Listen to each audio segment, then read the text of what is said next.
Hello, leaders of the world. Welcome to Spread Love in Organizations, a podcast for purpose driven healthcare leaders striving to make life better around the world by leading their teams with genuine care, servant leadership, and love.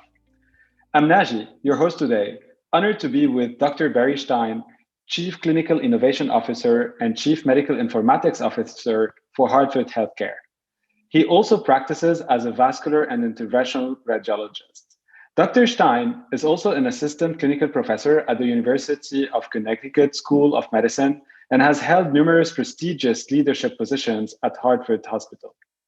Barry graduated with his executive MBA from MIT Sloan School of Management, where he received also his postgraduate medical training at Massachusetts General Hospital, Harvard Medical School, and his medical degree from the University of Stellenbosch in Cape Town, South Africa. Dr. Stein is a recognized expert in cardiovascular MRI and CT, and was one of the pioneers in magnetic resonance angiography. Barry continues to remain engaged at MIT, participating as an invited lecturer in courses on innovation. He's also mentor for LinQ programs in the MIT Institute for Medical Engineering and Science, a host to students from the MIT Initiative for Health System Innovation, as well as co-principal investigator conducting clinical and operational health systems analytics research in collaboration with Sloan faculty at HHC. He is currently focused on leveraging technology and building a differentiated healthcare innovation ecosystem at Hartford Healthcare to accelerate clinical transformation.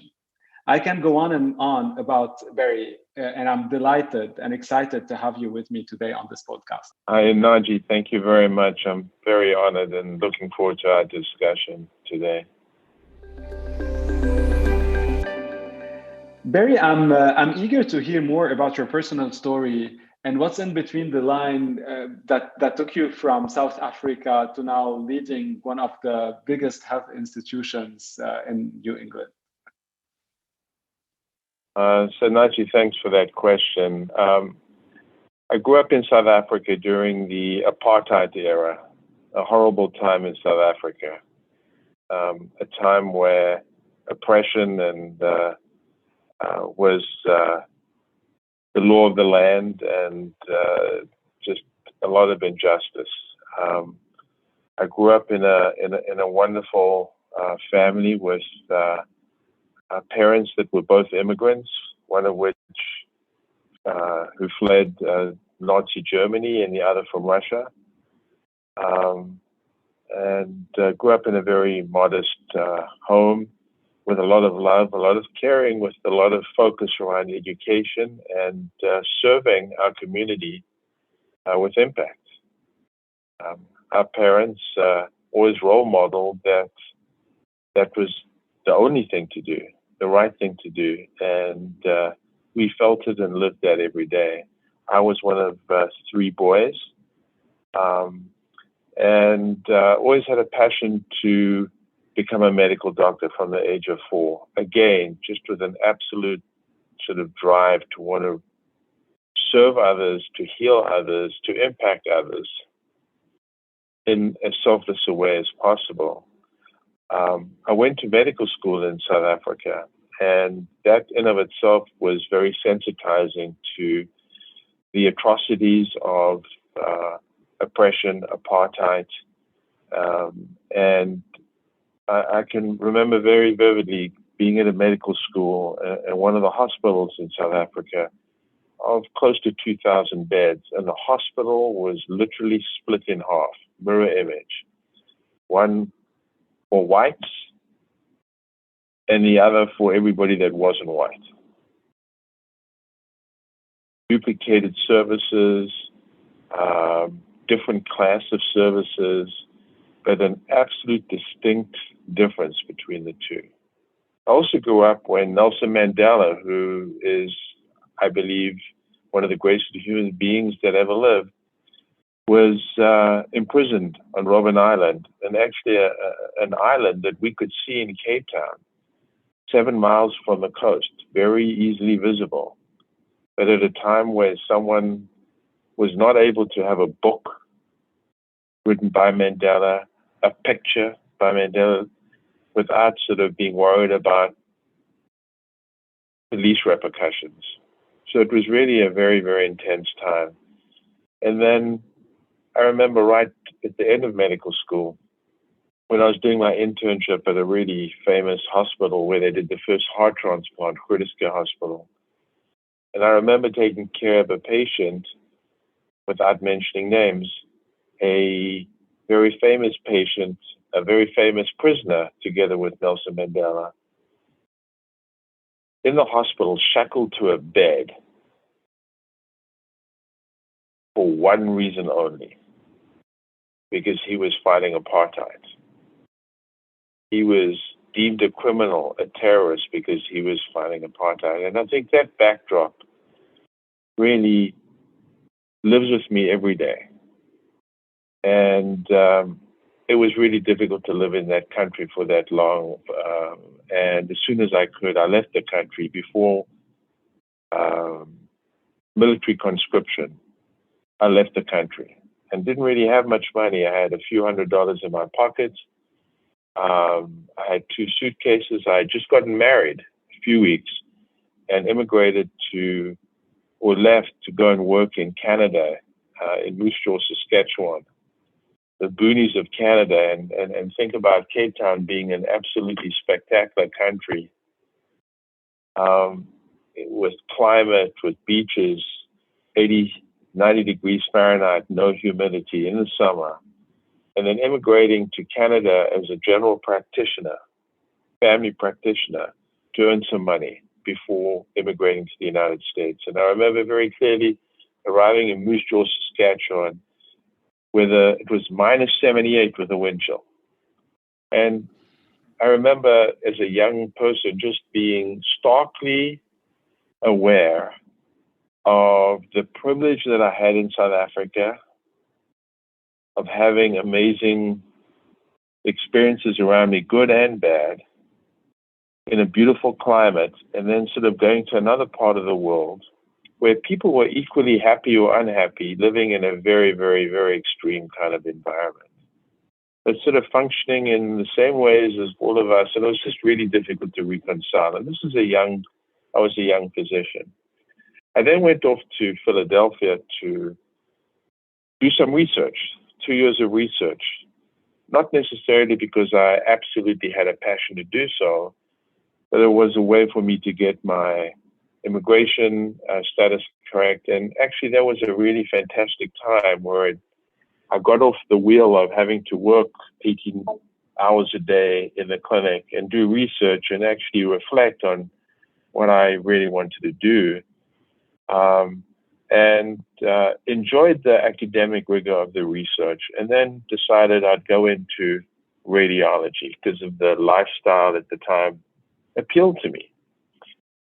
And very quickly, once I started radiology at Mass General, realized how much I missed direct patient impact, really serving others, helping vulnerable people. And as soon as I could, then went in to do interventional radiology, which is procedurally based, angioplasty, stents, biopsies, embolizations, really making a difference every day to every patient in a very, very impactful way. Now, because of that specialty being such a cutting-edge specialty, I developed and always had an interest in technology. And what I discovered using the wonderful privilege of my education, both in South Africa as well as at Mass General at Harvard, really wanting to make a difference. And I used technology as well as my training to help develop a technology, magnetic resonance angiography, so that you could visualize blood vessels in a non-invasive way as opposed to an invasive way. And what I learned at that time was it wasn't just about taking your education. It wasn't just about caring, but it was really having to develop a capability of change management, leadership. How do you change paradigms that are fixed in mindset not just regionally, not just nationally, but globally. And quickly realized that you either get lucky, like I may have been, but to be able to do it in a sustainable, repetitive way in a big organization in the years to come, some of the skill sets that I was lacking, I wanted to go and immerse myself in to recruit, to get. And that sort of led me to MIT, where I realized it was important to do big change management, to make huge impact in a sustainable, organized way. There were a lot of capabilities as a physician I never developed. I didn't understand strategy in an immersive way. I did understand it, but could never sort of articulate it or execute upon it in a meaningful way that others could understand. Rather than instinctual, I wanted immersive. Marketing, finance, accounting. But the real reasons why I wanted to go to MIT was to understand innovation, entrepreneurship, which I believe were the catalysts, the frameworks to be able to take technology and solve real recalcitrant problems in healthcare in a way that perhaps heretofore was not possible or difficult to do. I wanted to understand how to accelerate new ideas, matching new ideas to problems, and accelerating them to impact. I also understood that one of the fundamental fuels for innovation and entrepreneurship and transformation in healthcare was next generation analytics, understanding how to apply predictive and prescriptive and optimization analytics to do so. So I went off to MIT, and I was very honored and privileged to be able to go there and, of course, learn a ton of frameworks. And then came back to Hartford Healthcare to start an innovation ecosystem as the Chief Clinical Innovation Officer, to be able to develop an environment where large amounts of people, our organization is 33,000 plus, understood what it meant to be innovative, to be entrepreneurial, and to be able to accelerate good ideas to impact. I'll stop there. I mean, I could go on and on and on, but I think the most important thing for me was the privilege of education, the privilege of wonderful mentorship and colleagues, and the influence that those folks had on how I developed over time as a leader. Wow, that's powerful, inspiring. Barry, thank you so much for sharing your story. Yeah, and there's one other thing that I wanted to mention, that I'm married to somebody who really, without her guidance, her support, her teaching me right from wrong, Regan, a marriage and family therapist, an executive coach, those are the privileges, those are the fortunes that someone like myself has, being surrounded by folks like that can guide you, support you, and show you the North Star. Thanks, Barry. And I can't agree more. My wife is also my coach since many years. I'm totally with you. It's definitely the support system is super important. During your leadership journey, all that you learned, coming from South Africa, and in those moments of tension, I'd love to hear from you. And potentially, I'm sure last year, without going through the pandemic, even though we all want to forget it, but I think there are so many important lessons that I hope the world will not forget. What is the one leadership trait or one leadership piece that you really take with you throughout all those experiences globally, and now as you're leading your teams?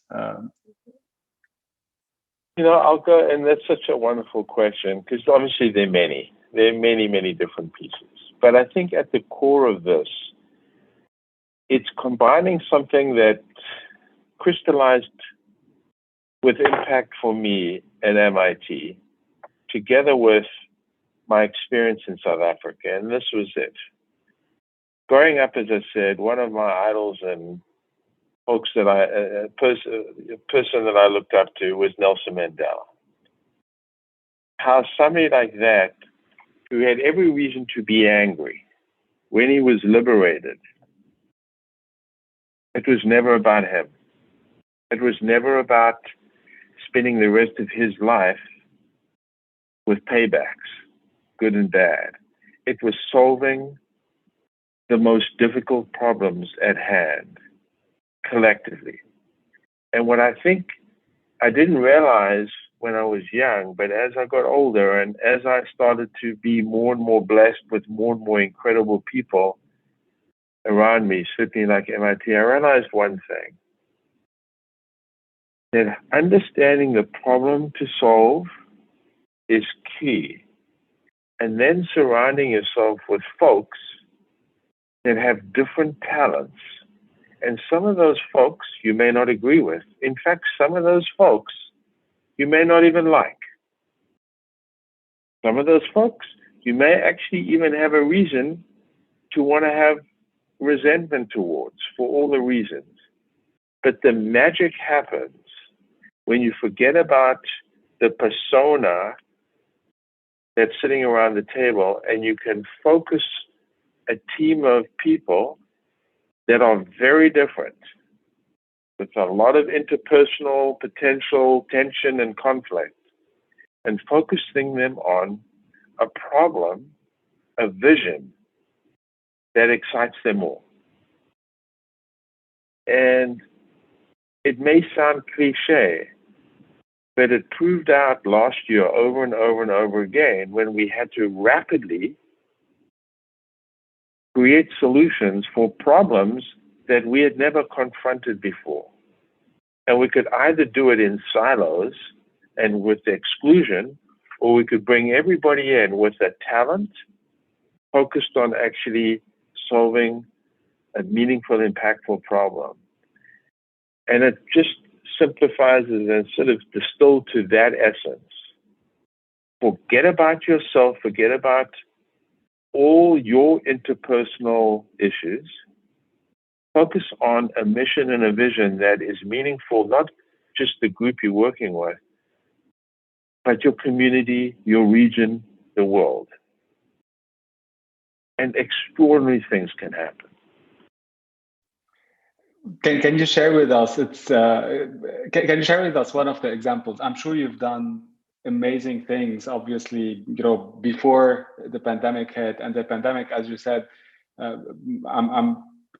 know that you have done really impressive things for the communities you serve, and even more globally. Can you share with us one of those examples where, in moment of tension, how you managed to get your people together to be able to deliver on those, especially in healthcare, where you guys were really on the front line all the time with tough moments for the healthcare system, but yet you managed to overcome and serve us all and be able to take us through it the best you could.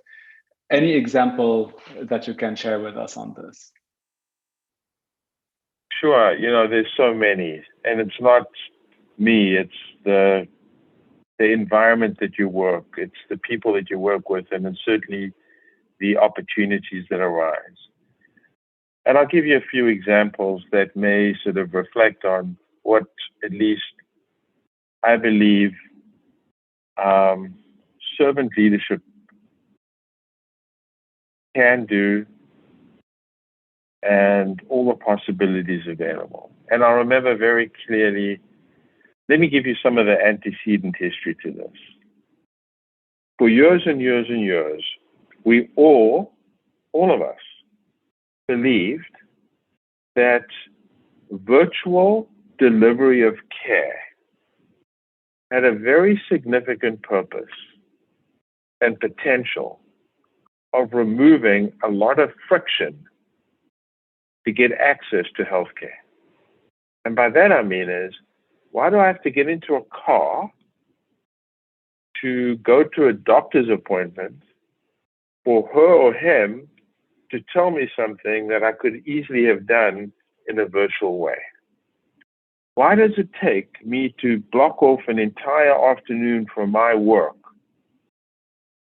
weeks and weeks ahead of time, to go and visit a provider, a clinician, for something that I could do in my car, from my house, from my vacation, from my work, wherever? Simple stuff. Why was that? The incredible friction in the system to maintain status quo. And in a self-righteous way, in a way, and I'm just bringing that up, the payers, oh, it'll cost too much money. The providers, well, how do we support our bricks and mortar? All the different things.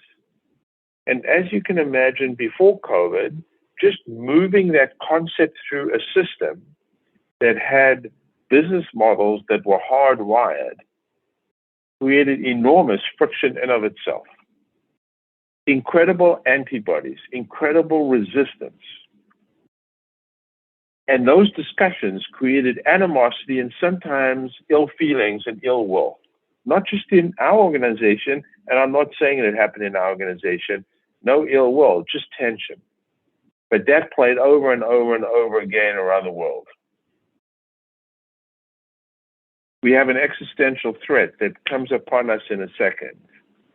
Without the virtual ability to take care of patients, there was no connection between patients and clinicians. That's an existential threat. We understood the problem to solve, which was very clear: connect our clinicians to our patients so that they can remain healthy. That was the singular problem that everybody, no matter what walk of life they came from, was super focused on solving. So something that would ordinarily take 5 years of change management suddenly took, within 10 days, we were doing thousands of visits a day, and within 3 weeks, tens of thousands. Wow. That was done by a very clear focus, bringing the right people to the table to solve a problem. Here's another example. Analytics in healthcare. I would argue that healthcare has been way behind other industries in using analytics. What can it do? What does it mean? We can't change this. We don't believe this, etc., etc. Pandemic hits. How many patients are going to get infected? How many patients are going to be coming into your hospital tomorrow?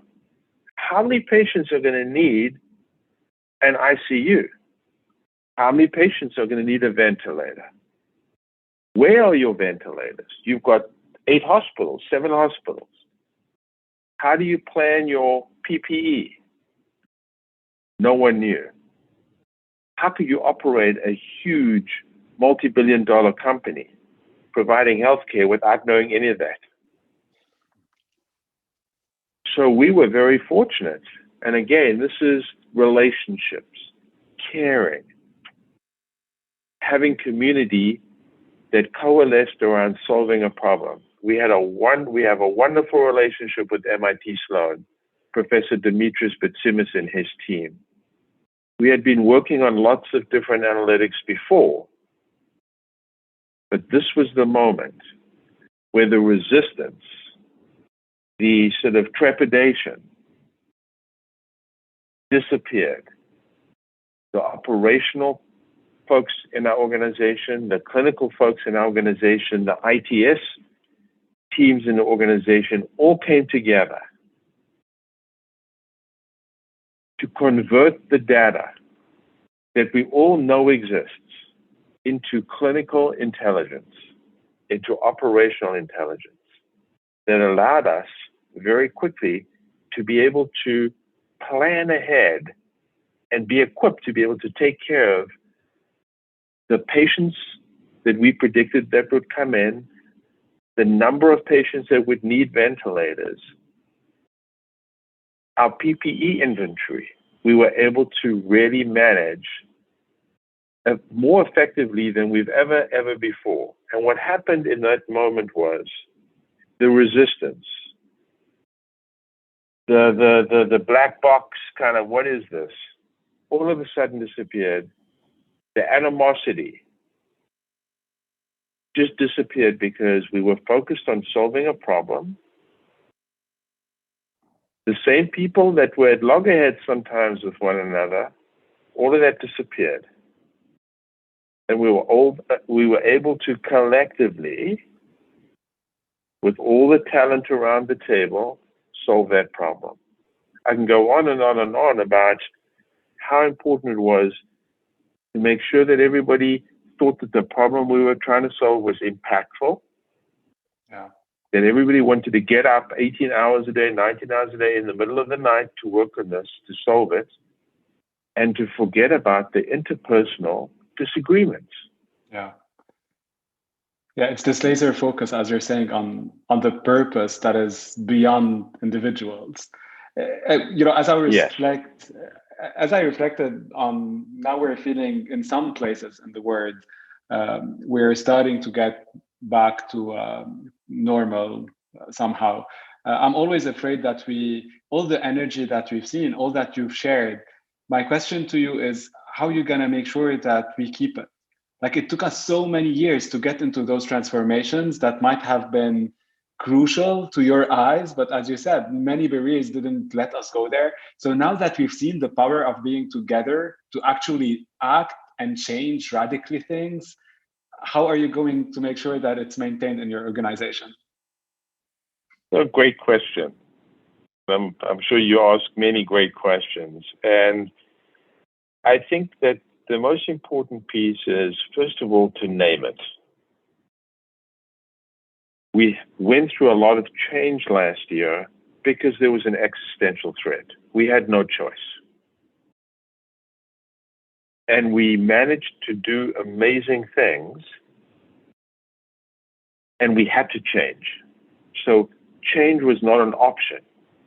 What I'm hearing you ask is, now that change could be an option, how do we guard against the strong gravitational pull to go back to the way we used to work? Because that's our comfort zone. The way, and I can give you an example. It's, first of all, name it. Say, last year, look at the amazing things we did, look at the impact we had, and actually describe how we did it. Not just say we did great things, but actually use examples. We had a clear problem statement, and rather than sequential kind of activity, we got around a table once a day, 3 times a day, once a week, depending on the cadence necessary, to talk about, number one, agreeing on the problem, and number two, clearing up ambiguity, to be able to rapidly translate the task. What we've learned at MIT from Nelson Repenning and team is dynamic work design. Understanding the problem and creating teams to solve the problem, cross-functional, multidisciplinary teams. And to make sure that's the norm rather than the exception. And the exception is working in silos, not really understanding what the other's lens is appreciating, generating multiple emails, amping up the friction and the misunderstanding, not understanding collective goals. And I can give you many examples, but just in my world of innovation and clinical transformation using technology, what we're in the process of doing is, number one, we all recognize the magic of being able to work as teams and respecting one another's ideas. But again, going back to understanding the problem. not bringing solutions until we understand the problem, and everybody on the team being excited to solve that problem to impact. And what we've done now is, rather than the exception of using that model of getting together, listening to one another, it's become the norm of work groups that understand the problem, multiple lenses, take off your hats of which silo and which function. You're in there as a team to solve a problem. And you're there because you have the talent and the lens. And you leave everything behind. And it does require reinforcement around that model. And here's the wonderful thing, Naji. It's not abstract anymore. I believe many organizations, most organizations that thrived during the pandemic, meaning they were able to continue to impact, have many, many examples of how they worked to call on, to support a different way of working, to support a different kind of purpose, a different kind of meaning to the work. And the gratification of being able to impact others in that way. So it's naming it, we can't go back. Naming an alternative, and having last year with many examples to support the alternative. Before COVID, I would say before the crisis, the alternative was somewhat abstract. Yeah. I think our job and our opportunity is much easier now because we've got multiple rich examples of impact working differently. Yeah, I love it. I will take it even for myself, for my work. What you're bringing is actually we've seen what we can do. So how we frame it, we frame the problem, we see actually what we did with examples. And I love your idea of actually practically building the process we've done to get to this solution and making it now part of the way we operate. So great, thank you so much for those advices, Barry. I'm going to switch to a session that is a little bit different. I will give you one word. So I have 3 words I'm going to give you. And every time I give you a word, I would love to have your first reaction to it. So the first word is innovation.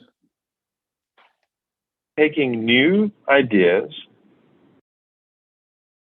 that solve real problems and executing upon those ideas so that they have impact.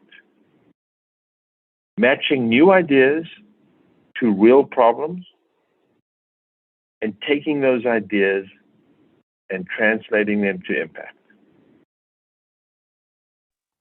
That's a great framing for innovation.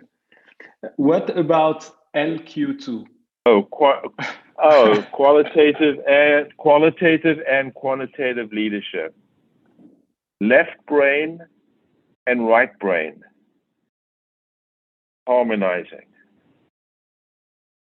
Leadership, emotional quotient, sensing how people are feeling, wanting to help one another, inspire one another. That's leadership. That's the qualitative part. The quantitative part is the data that helps you drive in the direction that you're trying to get to, and making sure that both are harmonized. Using the quantitative and the qualitative in a harmonized way has a force multiplying effect. And I would argue that one without the other is not even additive. That you really need both. And without either one, you're not going to get too far anytime soon.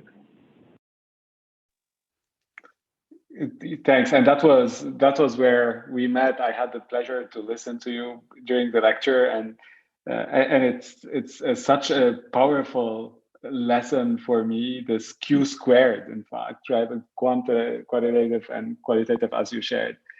The last word is spread love in organizations. And I couldn't think of a more powerful few words that opened up the doors of opportunity. And I think to spread love is probably the most important thing that we as leaders in an organization can attempt to do. And I believe the way we can express love and feel loved is by feeling heard. When somebody's in pain, really understand where that pain's coming from and how we can help them, and vice versa. It's really feeling heard, to me, is another way of expressing love. Having deep interest in what matters most to the person that you're working with. Yeah. And being sensitive to that as often as you can whenever you're interacting with that person. And that is what my wife taught me, how important making the other person feel heard. Doesn't mean you have to agree with them, that you hear them and understand them. Yeah, I think many times of each of those interactions you have, as you're saying, it's the person you're interacting with. They should be on the scene, right? Like you're here for them, and they are heard. Yeah, and much like our kids, those of us who are privileged to have kids, and I do too, two beautiful young men who teach me about the importance of making them feel heard, and often we forget. Yeah. We use the word love, but love means making somebody else feel heard. So thank you for asking that, and thank you for your leadership and your beautiful wife's leadership in spreading that word and that concept. Thanks, Barry. Any final word of wisdom for leaders in healthcare around the world? Remain curious. Remain curious. Ask as many questions as you can, and assume that you know very little relative to the richness around you. Thank you so much, Barry, for such an inspiring discussion. Thank you very much to both of you, and looking forward to the journey that you are on, and supporting and helping wherever I can. Thank you. Thanks. Thank you all for special person you are. Thanks, Barry. Thank you all for listening to Spread Love in Organizations podcast. Follow us on social media and connect with us on SpreadLoveIO.com. We're looking forward to reading your feedback and reviews on your favorite podcast app. And most importantly, spread love in your organization for people to feel safe to thrive and reimagine the world.